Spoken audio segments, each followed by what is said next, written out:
Նույն Բագրատ Սրբազանը ինքը կոշիկ չուներ հագնելու, բայց գնում էր Կանադա իր հին համայնքը, որ կար, որտեղ ինքը գործել էր։ Այնտեղից գումար էր հավաքում, բերում էր Տավուշի երեխաների համար մեծ սոցիալ-կրթական կենտրոն ա կառուցում, ասենք այդ մարդը, ո՞նց եք ասենք, դուք դա համարում եք քաղաքականությանը խառնվել ու սոցիալական հարցեր էր լուծում։ Մեկի համար տուն էին կառուցում, դպրոցի պատուհան էին փոխում,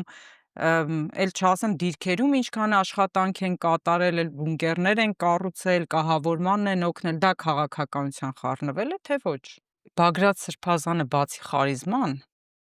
բացի այն, որ մեր մեծագույն հոգևորականներից է, նա նաև ունի փայլուն կրթություն։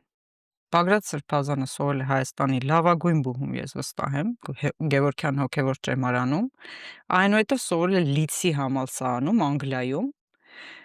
այնուհետև սովորել է դրանից հետո Կանադայի Կոնկորդիայի համալսարանում եւ ստացել է մասնագիտացում, որը Հայաստանում չկա,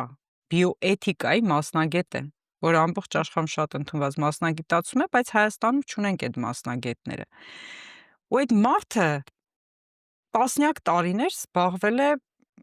ունեցել է առաջնորդի